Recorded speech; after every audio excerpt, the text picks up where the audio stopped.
we invented this concept of handheld scanner that you go around the object and you build a digital twin out of it, but you do it with a portable device. That was the invention.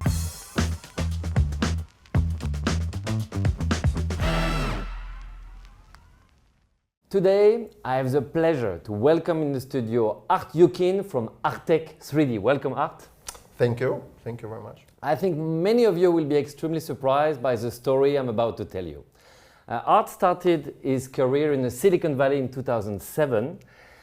He invented basically portable 3D scanners. We have a model here called the Leo. We'll talk about it during the interview. And it was such a success, it was break-even in 2009. With, I think, a lot of sales in Europe and in Japan. So you wanted to expand, and you chose, thanks to a public servant, Gaston, I think he was strong, and also Jean Ocrequet was involved, you chose Luxembourg for your headquarters.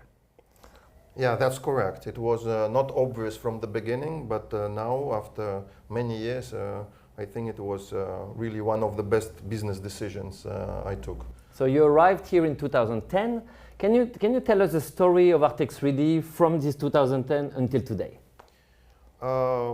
Yeah, first, as you mentioned, before 2010 we were a little startup. Mm-hmm. So we were not even software startup, we were hardware startup. So we invented this concept of handheld scanner that you go around the object and you build a digital twin out of it, but you do it with a portable device. That was the invention.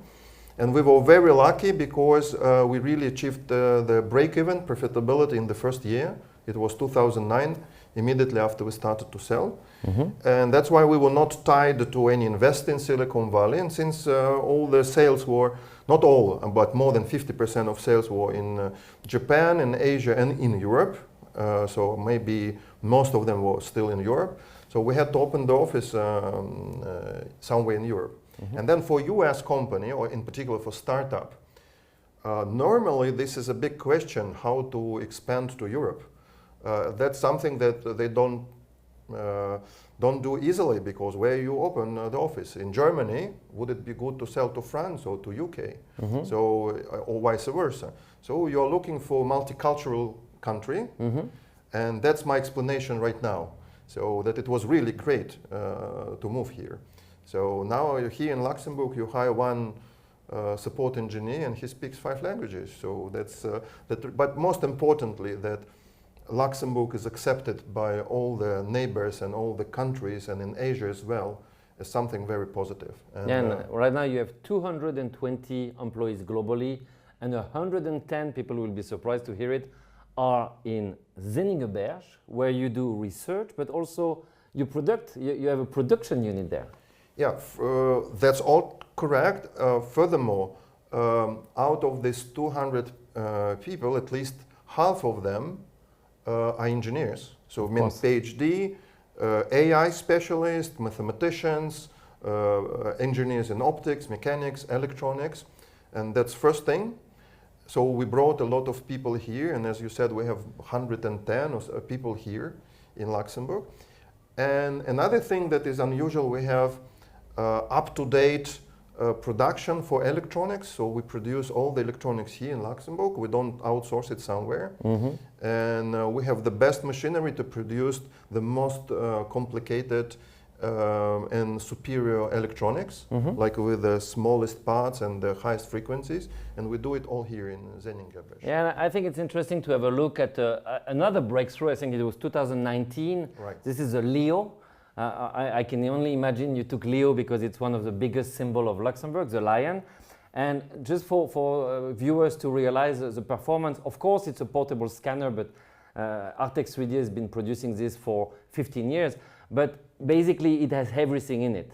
You have the computer, you have the calculation, you see what you scan. We did a demonstration over there with one of my spacecraft, and it's quite magical because anybody could use it immediately. You see when it's correct, it's green. When it's incorrect, it's red. And I was amazed because if I scan one part and I scan another part, because of all the AI you put into it, the machine automatically bridges and links those things. So this is a very big breakthrough. Exactly, because our main challenge was how to make 3D scanning available and easy for many people of different professions. We don't want them to be PhD or to be great masters and learn this 3D scanning for a long time. We want the junior policeman to go with it and build the digital twin of the on a crime scene. On the crime scene, taking all the evidence, everything. And the time matters a lot. So he needs to unblock the highway if it is car crash, or he needs to unblock the murder scene or whatever. So before the evidence will be contaminated, right? So that's why he needs to do it very fast. That's first thing. Second, even if it is junior police and there is a body there, so normally they don't take usually everything measured. Even with the state-of-art procedures, they lose a lot of information. And unlike the new process where you can do the digital evidence and then use it for many years during investigation, different teams, ballistic teams, then footwear traces, fingerprints, scratches, you can all digitize and freeze as it was with this digital twin. Yeah, but if we go to any other industry, yes. So everybody speaks about this digital transformation. So, but digital twins is a big deal of this digital transformation. If you have, for example, in infrastructure, imagine pipes, water pipes, or pipes in oil and gas industry, or it can be windshields, it can be, how we call it, windmills? Yeah, windmills, or and you want to scan and to check the blades, or this can be solar panels. It doesn't matter. Any infrastructure, no trillions of dollars will be enough to replace all the infrastructure, right? When it needs to replace. So what people do with our scanners? So they build a digital twin, and then when they need to refabricate some parts, or to make a fixture, or if these are pipes and they want to make insulation. So they would, for example, open the street, find with thermovision the place where the leakage is, scan it, these non-standard connections between pipes, scan with this handheld scanner, and then upload it somewhere, and they would manufacture custom-made insulation or refabricate the thing. Or imagine you have a factory, you are your car maker. So now, instead of producing the stock of spare parts that is not very sustainable, when you need to repair the old car, or I don't know, it may be airplane, whatever. So again, you just scan the problematic part, and then you design the fixture or the replacement made to fit, and that's it, and then you 3D print it. So now in many, many industries, starting from car making, aerospace, furniture making, food industry, fashion, whatever you take, so they use our scanners. So because this digital twins is a big part of this digital transformation that everybody speaks about. The only thing that many people, when they hear about digital transformation or sustainability, they think, oh, I will need to spend extra budgets to be compliant with these guys' regulations. In our case, in opposite, it allows to reduce a lot of costs. Because scan as you go, basically. You only scan what you need, and you can yes, so you cut the cost. So, and that's a big advantage of these new technologies. Yeah, and I think if we take some altitude, it's quite mind-blowing to think about all the applications. We just talked about industry, of course. We can talk about architecture. We can talk about people doing archaeology, of course. I mean, you find something in Egypt, you can scan it, you can put another ton of sand on top of it. Do you have other breakthrough application in specific sectors? Yeah, you mentioned some of them, and that was very precise. So maybe our biggest industry where we sell is still industry, means production of machinery, and they use it for quality inspection, they use it for industrial design, but now more and more to make a complete digital twins of the production facility as well. That's one big industry. Second big industry is universities. Okay. We have more than 850 universities as our clients, so all big universities, and they use it both for education and for research. Very good. So then infrastructure, energy and infrastructure, as I told, oil and gas and alternative, so all these things. Then a lot in forensics, in police, law enforcement. And for this is a fun fact, and you told me the Japanese police has been using your scanners for more than a decade, but not yet the Luxembourgish police. No, that's not exactly precise. Luxembourg police is more thoughtful, so they have they already are, they are our clients.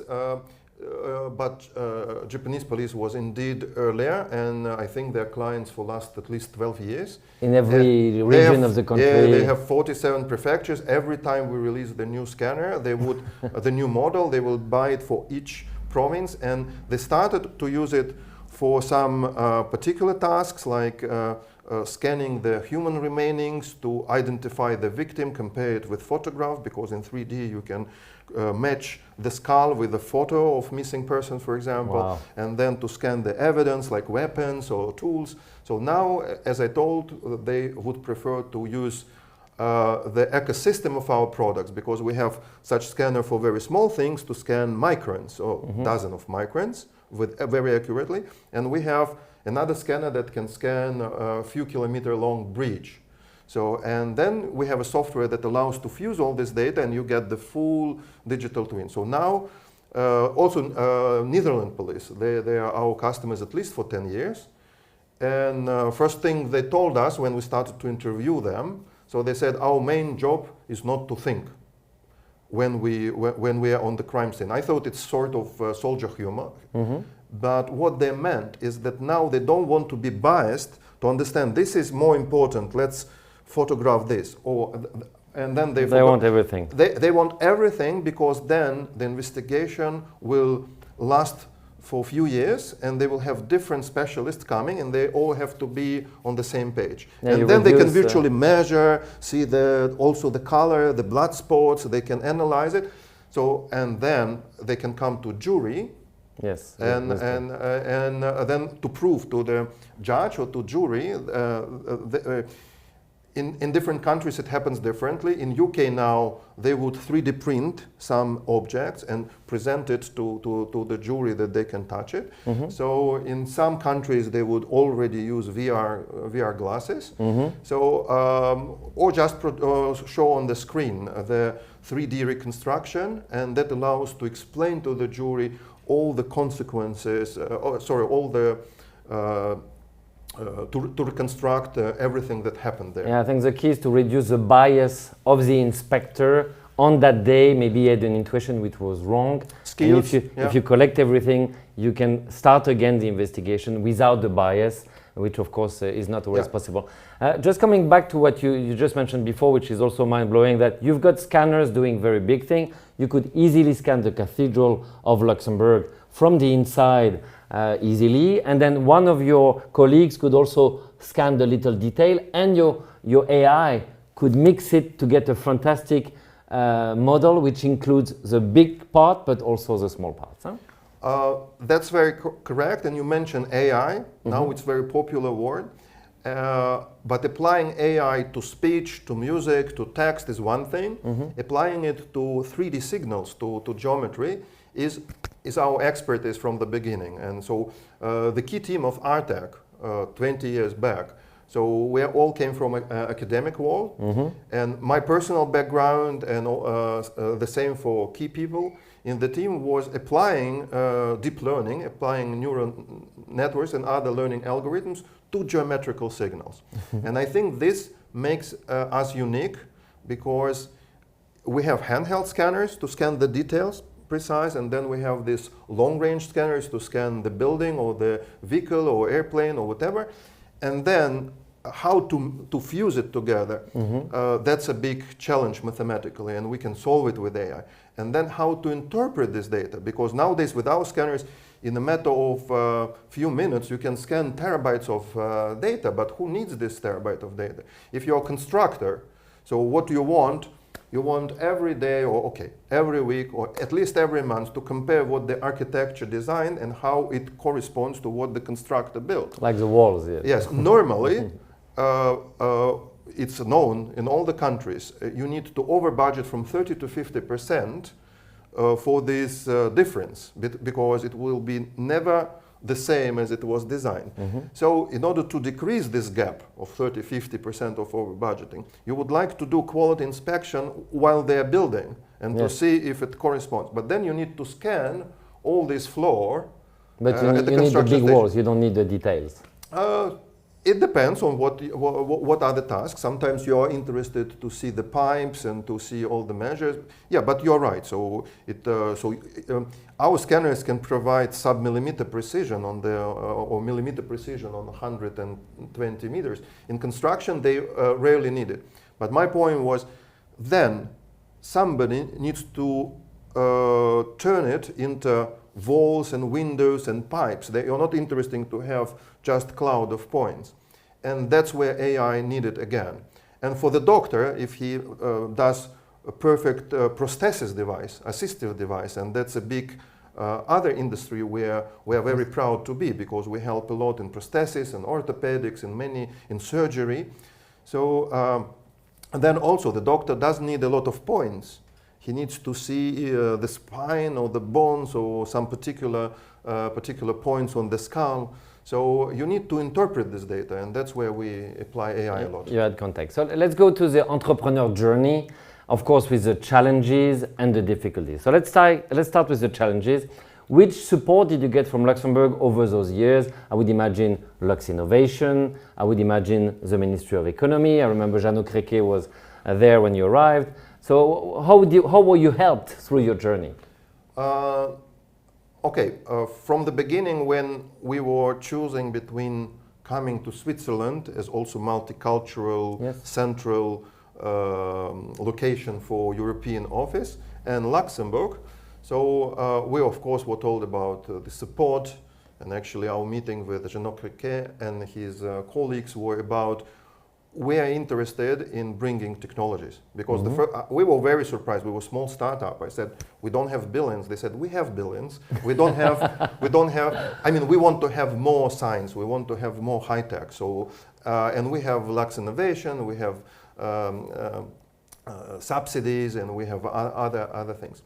Frankly speaking, when we came here, we didn't have time to use all this, because it requires some specific dedication, a lot of paperwork, a lot of validation. So, and at that time, we were first year profitable, second year profitable. We had to sell, we have to develop. So we decided not to go there. And then already for last 6 years, we have great partnership with Lux Innovation and Ministry of Economy, and we receive the subsidies for R&D. And it's very helpful because it makes us competitive in terms of labor market. So if you talk about our production site in Zeningerbesh, where we produce electronics, actually the level of this assembly line is such that if we need to produce smartphones, we can do that. So we have from A to Z, we have the full production line with the clean zone, with the special climate. So we invested a lot. But where would you find this expertise in Luxembourg? So you need to attract people to get this expertise. The same for hiring AI specialists, hiring electronics experts. And with the help of the government, we did it. So it became possible to attract a lot of people here. But of course, Luxembourg sells itself. So many people coming from different countries, they feel here indeed at home, much more than in any other country. So that's how Luxembourg helped us. Did you have a lot of patents over the years? Oh, yes, of course.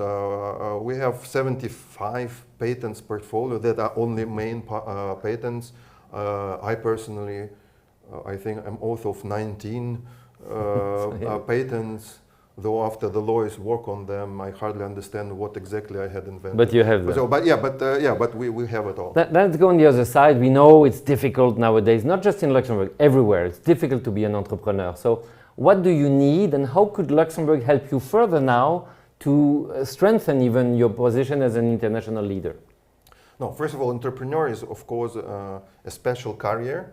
Yes. So you forget about work-to-life balance, about I want this, I want that, because so if the company is yours, you have to pay salary, you have to find the working capital, you have to solve a lot of problems, and it's I forgot, one of my co-founders for a long time he thought that the expression full-time job means 24 hours by 7. And so this is really, in this sense, this is full-time job. Of course. The entrepreneur. But we like it. So we like challenges. So we don't like, so we like science, but very often in academic world, so whatever you do, you never see it working. So, exactly. And here we combine. So we like entrepreneurship together with science and engineering. And that's great when you first write the formula or think how to build the algorithm, and then you see how it works and how it is better. It's a practical innovation. It's practical innovation. Not Actually, theoretical. what we have here, as you said, that was our next breakthrough, and still we don't have competition, because here in this quite a little space, there is a very powerful computer.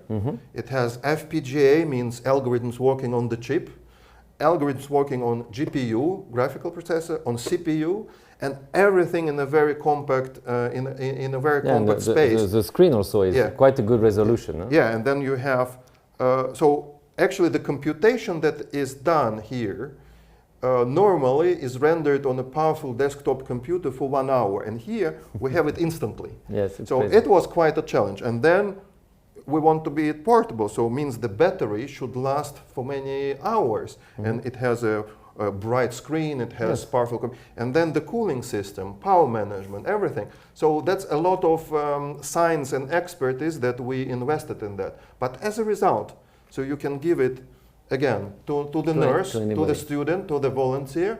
So we recently had a project, Jerry actually went there, in Rwanda. So where we had to teach volunteers to scan people without limbs, in particular children, to make a perfect prosthesis for them. It's very, very important, because standard size sockets for people who lost limbs, they're very irritative, they're loosey, and it's terrible quality of life. So if you make them to fit perfectly and then easy to adjust, then it's like extension of the body, and then they can do a lot of things. So, but in particular for children, you need to do it few times in a year, because they're growing. Yes. So we want to send volunteer. Volunteer is not the person who is going, who you are ready to invest in teaching him, because maybe he would work for this NGO for 2 months just to go to Rwanda. So you need to spend 1 hour to teach him how to work. And that's why this device should be as easy as a smartphone that they all use. So, and that was the challenge. Then he doesn't need power generators to go in the distant location.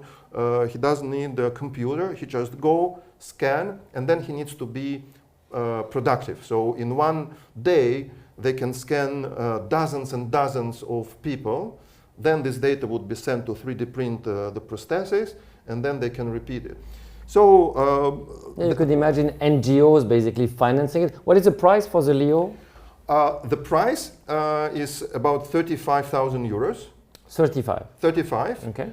But we were surprised that NGOs started to use it, because they even had the experience of using 3D scanners that were lower end, low price thing. But finally they end up with this. Why? Because the cost of ownership is much more important. If with a low end scanner, that the price is low, but you will spend 1 day to scan to make a really one good model.